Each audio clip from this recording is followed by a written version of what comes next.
Hello student, this is Seema Chauhan from Classic Solution. In today's session, we are going to read the summary of class 12th English Vistas book, chapter number 3, Journey to the End of the Earth, written by Tishani Doshi. Let us discuss the title first. Journey to the End of the Earth. End of the Earth क्या होता है? यानी कि अगर आप globe में देखें तो अर्थ का एंड जो है वो कहाँ पर होगा? यहाँ पर। और ये क्या है आपका? South pole. और साउथ पोल में कौन सा कॉन्टिनेंट है? अंटार्कटिका। तो तिशानी दोषी जो है अंटार्कटिका की जर्नी पर गई थी, तो वहां का इकोसिस्टम कैसा है, वहां की लाइफ कैसी है, इस सबको उन्होंने इस लेसन में बहुत अच्छे से समझाया है। सो स्टूडेंट्स, ये काफी डिटेल्ड समरी है। इस वीडियो को आप लोग लास्ट तक देखिएगा क्योंकि इसमें बाद में हिंदी ट्रांसलेशन भी दिया है समरी का, ताकि आप लोग समरी को और अच्छे से समझ सकें। So let's start the summary. The journey to Antarctica begins. Antarctica के जर्नी की शुरुआत। The narrator heads towards Antarctica aboard academic Sokolovsky, a Russian research vessel with a group of high school students. अब जो narrator है तिशानी दोषी, वो high school के students के ग्रुप के साथ में एक रशियन रिसर्च वेसल जिसका नाम है एकेडमिक सोकोलोस्की, उस पर सवार होकर के अंटार्कटिका की तरफ जाती हैं, मतलब अंटार्कटिका की यात्रा के लिए जाती हैं। She reveals that Antarctica is the coldest, driest and windiest continent in the world. वो ये भी रिवेल करती हैं, मतलब वो ये भी बताती हैं कि अंटार्कटिका इस वर्ल्ड का, इस संसार का सबसे ज्यादा ठंडा, और ड्राइस्ट यानी कि सबसे ज्यादा शुष्क, एंड विंडिएस्ट मतलब कि सबसे ज्यादा तेज हवाओं वाला कॉन्टिनेंट है। Traveling over 100 hours, she feels relief and wonders about the isolation of the continent and the historic time when India and Antarctica were a part of the same landmass. अब जो writer हैं तिशानी दोषी, वो 100 hours की यात्रा करती हैं और उसके बाद में वो बहुत ही रिलीफ, बहुत राहत फील करती हैं, और साथ ही साथ उन्हें बहुत ही आश्चर्य होता है ये बात सोच करके कि किस तरीके से ये जो कॉन्टिनेंट है अंटार्कटिका, ये आइसोलेट हुआ, मतलब कि अलग हुआ। फिर वो उसके हिस्टोरिक टाइम यानी कि ऐतिहासिक समय को भी याद करके आश्चर्य करती हैं, जब इंडिया और अंटार्कटिका एक ही लैंड मास का भाग थे, मतलब कि वो दोनों एक ही भूभाग पे थे, अलग अलग नहीं थे। Gondwana and the shaping of the modern world. Gondwana और मॉडर्न वर्ल्ड का एक आकार देना, मतलब कि इस समय जो मॉडर्न वर्ल्ड है उसका आकार धीरे धीरे कैसे बना, ये राइटर ने बताया है। The narrator takes the reader back to 650 million years. अब जो नरेटर है तिशानी दोषी, वो रीडर्स को 600 करोड़ वर्ष पहले लेकर के, मतलब पुराने समय में लेकर के जाती हैं। At that time, Antarctica was a part of giant amalgamated southern supercontinent called Gondwana.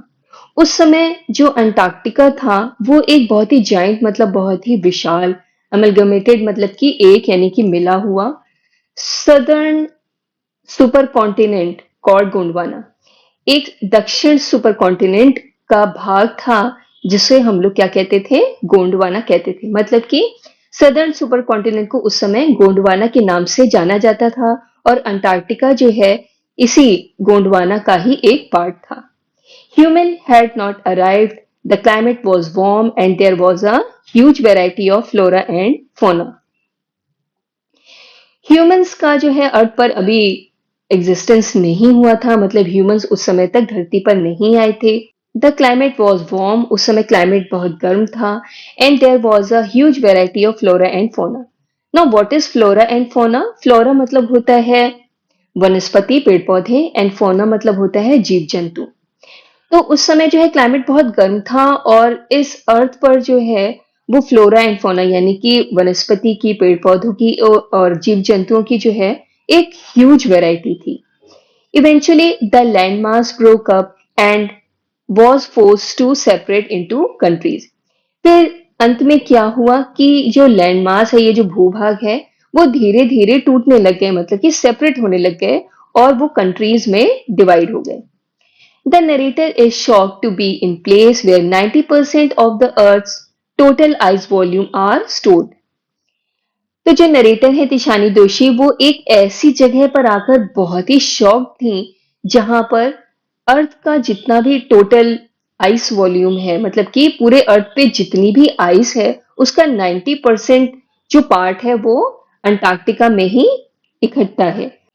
Human impact on the environment, इस इन्वायरमेंट पर मतलब वातावरण पर, पर्यावरण पर ह्यूमंस का प्रभाव। Human beings have been on the earth for about 12,000 years। Humans को अभी अर्थ पर आए केवल 12,000 years ही हुए हैं। मतलब कि जब से अर्थ बनी है तब से ह्यूमंस को केवल 12,000 years ही हुए हैं अर्थ पे आए हुए। In this short span of time, we have changed the face of our environment for worse। worse मतलब होता है बुरा, and short span of time मतलब कि बहुत कम समय में। तो इतने कम समय में ह्यूमंस ने हमारे इन्वायरमेंट का जो फेस है, जो चेहरा है, वो बिल्कुल बदल दिया है, मतलब कि बहुत ज्यादा वर्स कर दिया है, बुरा कर दिया है। Burgeoning population has added to our woes। Burgeoning मतलब होता है बढ़ती हुई, एंड woes मतलब होता है मुश्किलें, परेशानियां। और साथ ही साथ में ये जो बढ़ती हुई पॉपुलेशन है, इसने हमारी परेशानियों को, मुश्किलों को और ज्यादा बढ़ा दिया है। The average global temperature is rising and the blanket of carbon dioxide around the world is increasing. अब ये जो ग्लोबल टेम्परेचर है, मतलब कि ये जो अर्थ का जो टेम्परेचर है वो क्या हो रहा है, धीरे धीरे बढ़ता जा रहा है। And the blanket of carbon dioxide around the world is increasing. और कार्बन डाइऑक्साइड की जो परत है इस संसार में वो इंक्रीज हो रही है, मतलब बढ़ती जा रही है। तो कार्बन डाइऑक्साइड की परत बढ़ती जा रही है, इसका क्या मतलब है? इसकी वजह से टेम्परेचर जो है वो बहुत ज्यादा बढ़ता जा रहा है। Students on ice programme. This program aims at studying the ecological processes in Antarctica। अब ये स्टूडेंट ऑन आइस प्रोग्राम क्या है? इस प्रोग्राम का जो मेन एम है वो इकोलॉजिकल प्रोसेस जो कि अंटार्कटिका का है उसका स्टडी करना है। Now what is ecological system? हमारा जो इन्वायरमेंट है और हमारे इन्वायरमेंट के साथ में जो जीव जंतु हैं उनका आपस में जो इंटरेक्शन होता है उसको इकोलॉजिकल प्रोसेस कहते हैं। तो स्टूडेंट ऑन आइस का मेन जो एम था वो ये था कि अंटार्कटिका का जो इकोलॉजिकल सिस्टम है, मतलब वहाँ का जो इन्वायरमेंट है और वहाँ के जीव जंतु आपस में कैसे इंटरेक्ट करते हैं, इसकी स्टडी करना था। The narrator works on this project on board academic Sokolowski। जो हमारी नरेटर है तिशानी दोषी, वो भी एकेडमिक सोकोलॉस्की जो कि एक रशियन वेसल था, उस पर इसी प्रोग्राम के अंडर काम कर रही थी। Which takes school student on the trip of Antarctica. और ये जो एकेडमिक सोकोलॉस्की है, ये स्कूल स्टूडेंट को अंटार्कटिका की ट्रिप पर लेकर के जाता था। The visit aimed at generating a new awareness and respect for our planet in young minds। अब ये जो एकेडमिक सोकोलॉस्की है, इसकी यात्रा का जो एम था वो क्या था कि जो यंग लोग हैं उनके मन में हमारी प्लेनेट के लिए एक रिस्पेक्ट आए और वो उसके लिए अवेयर हो, मतलब उसके लिए उनमें नई जागरूकता उत्पन्न की जाए। ये इस प्रोग्राम का मेन एम था। This programme has been in operation for 6 years। अभी जो प्रोग्राम है स्टूडेंट ऑन आइस, ये 6 सालों से चलाया जा रहा है। It is headed by a Canadian Geoff green. और इसको कौन चला रहा है? एक कनाडा के हैं जियोफ ग्रीन, वो इस प्रोग्राम को चला रहे हैं। So he decided to take school students. तो उन्होंने डिसाइड किया कि वो स्कूल के स्टूडेंट्स को इस प्रोग्राम में अपने साथ लेकर के जाएंगे। The program was a success because children could see the collapsing ice shelves and retreating glacier with their own eyes। ये प्रोग्राम काफी सक्सेसफुल रहा। क्यों? क्योंकि जो बच्चे हैं वो अपनी आंखों से आइस शेल्स यानी कि बर्फ की चट्टाने, और कोलैप्सिंग मतलब होता है ढहना या गिरना, रिट्रीटिंग मतलब होता है पीछे हटना, एंड ग्लेशियर मतलब होता है बर्फ के बड़े बड़े पहाड़। तो ये प्रोग्राम इसलिए सक्सेसफुल रहा क्योंकि जो बच्चे थे वो अपनी आंखों से बर्फ की बड़ी बड़ी चट्टानों को गिरते हुए, ढहते हुए देख सकते थे और बड़े बड़े ग्लेशियर को वो पीछे हटते हुए देख पा रहे थे। They realise that the threat of global warming was real. अच्छा, ये जो आइस शेल्स हैं और जो ग्लेशियर हैं, ये कैसे पीछे हट रहे हैं, ये कैसे पिघल रहे हैं या ये किस तरह से ढह रहे हैं? ग्लोबल वार्मिंग की वजह से। तो बच्चों ने वहां जाकर के जब चट्टानों को ढहते हुए देखा और ग्लेशियर्स को पीछे खिसकते हुए या पिघलते हुए देखा, तब उन्होंने समझा कि हाँ, ये जो ग्लोबल वार्मिंग है, ये इसका खतरा जो है वो रियल है। ऐसा नहीं है कि केवल इसके बारे में बात हो रही है। वहां जाकर के उनको पता चला कि ये जो ग्लोबल वार्मिंग है, ये सच में रियल है। लेसन टू बी लर्न, सीखने लायक lesson.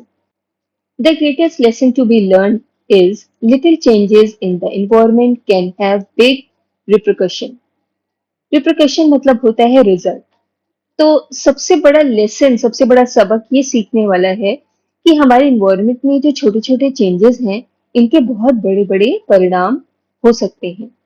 The microscopic phytoplankton are nourishment for marine animals and bird in the region. Now, what is microscopic phytoplankton?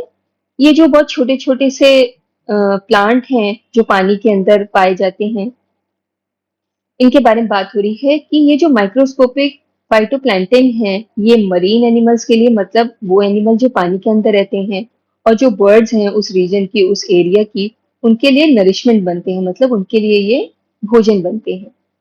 Any more depletion in the ozone layer will affect the activities of these grasses. अब ozone layer में जो depletion होता है, depletion मतलब कमी होना, जो ozone layer में जो कमी आती है, उसकी वजह से यहाँ की जो वनस्पति है, जो ग्रास है, उसके ऊपर प्रभाव पड़ता है। This will in turn affect the life of other in this region and the global carbon cycle. और ओजोन लेयर की कमी की वजह से क्या होता है, अगर हमारी ओजोन लेयर डैमेज होती है, तो बदले में जो वहां के अन्य लोग हैं, उनकी लाइफ पर असर पड़ता है, उनकी लाइफ प्रभावित होती है, और जो ग्लोबल कार्बन साइकिल है उस पर भी इफेक्ट पड़ता है, मतलब कि इसकी वजह से बहुत ज्यादा गर्मी बढ़ जाती है। अ memorable walk on the ocean, ocean के ऊपर एक यादगार सैर। The narrator says that the experience of strolling on the ocean at Antarctica was a never to be forgotten incident for all. अब नरेटर कहती हैं कि ओशन के ऊपर, अंटार्कटिका में ओशन के ऊपर उन्होंने वॉक की थी, और ये जो एक्सपीरियंस है ये कभी ना भूलने वाला है। मतलब ओशन के ऊपर बर्फ की एक मोटी सी लेयर जम गई थी, जिसकी वजह से उन्हें वेसल से उतरना पड़ा और उसके ऊपर वॉक करना पड़ा। At 65.55 degrees south of equator, the narrator and the students were told to get down. तो जो हमारी इक्वेटर लाइन है, जो हमारी भूमध्य रेखा है, उसके साउथ में 65.55 डिग्री पर नरेटर और स्टूडेंट से नीचे उतरने को कहा गया। तब उनसे कहा गया वेसल से वो नीचे उतरे, क्योंकि वहां पर आगे पानी के ऊपर जो है बर्फ की बहुत मोटी लेयर जम गई थी, जिसकी वजह से वेसल आगे नहीं जा सकता था। इसलिए उन लोगों से वहां पर नीचे उतरने के लिए कहा गया। It was a breathtaking experience to see crab-eater seal sitting in the periphery. Periphery मतलब होता है उस एरिया में, उस सीमा के अंदर। तो अब नरेटर कह रही हैं कि ये एक बहुत ही ब्रेथटेकिंग एक्सपीरियंस था, ये एक बहुत ही अद्भुत एक्सपीरियंस था उनके लिए कि उन्होंने उस पेरिफेरी में क्रैब-ईटर सील को बैठे हुए देखा था। The author is overwhelmed with the beauty of balance in play on our planet. अब हमारे अर्थ पर जो हमारे प्लेनेट है, उसके ऊपर जो सुंदरता है वो एक बैलेंस में है। तो हर चीज जो बैलेंस में है, इसकी सुंदरता को देख करके जो हमारी ऑथर हैं, वो बहुत ही ज्यादा खुश हुई हैं, बहुत ही ज्यादा भाव विभोर हो गई थी। So students, with this we have come to the end of this session. I hope आप लोगों को समरी बहुत अच्छे से समझ में आई होगी। इसके बाद में समरी का हिंदी ट्रांसलेशन दिया है, you can pause the video और रीड इट थॉरली, ताकि आप समरी को और अच्छे से समझ सकें। चलिए मिलते हैं नेक्स्ट वीडियो में। If you like my video, hit the like button, and if you have any doubt और any query, do write in the comment section. Thank you so much for watching my video.